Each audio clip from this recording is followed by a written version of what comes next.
Number 22. A 5 times 10 to the 5 kilogram subway train is brought to a stop from a speed of 0.5 meters per second in 0.4 meters by a large spring bumper at the end of its track. What is the force constant K of the spring? All right. So since we're talking about force constants, right, why don't we highlight this formula down here? All right.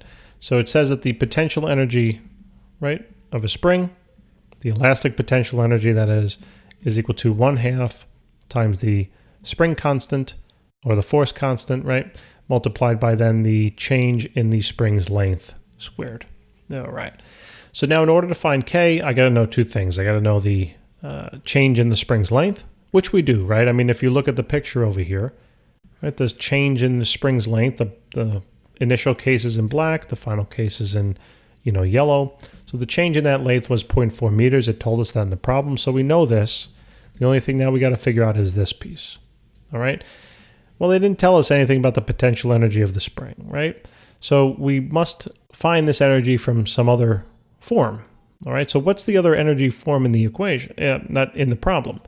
Well, the other energy form, it's the energy of motion, right? Because this train is in motion. It has an initial velocity and then it stops. So there's some change in kinetic energy.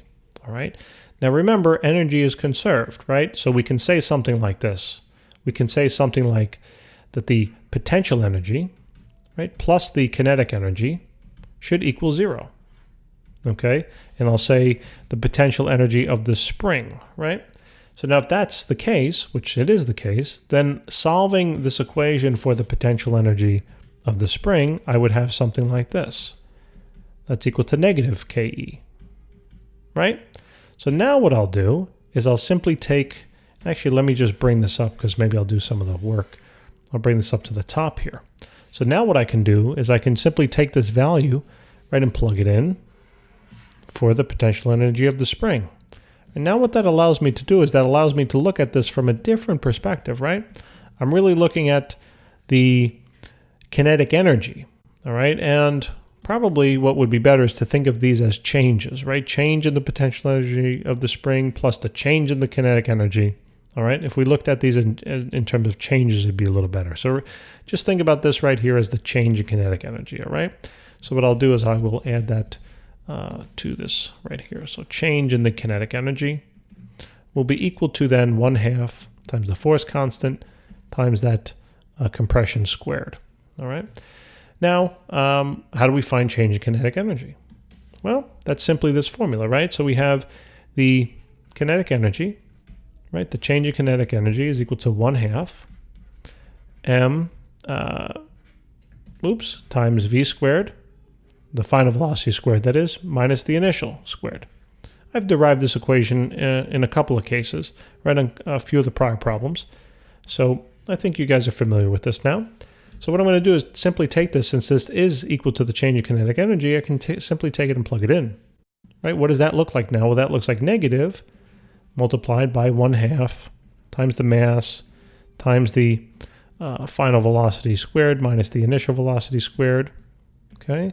All equal to 1/2 times K, right, times that compression squared.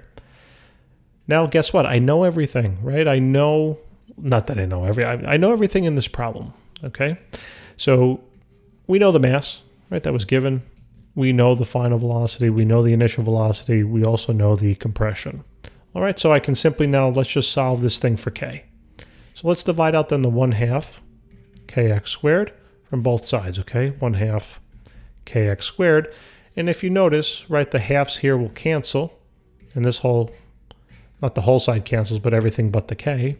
So now we have our equation, right? So it's negative m times the final velocity squared minus the initial velocity squared all over x squared. All we got to do now is plug it in, right?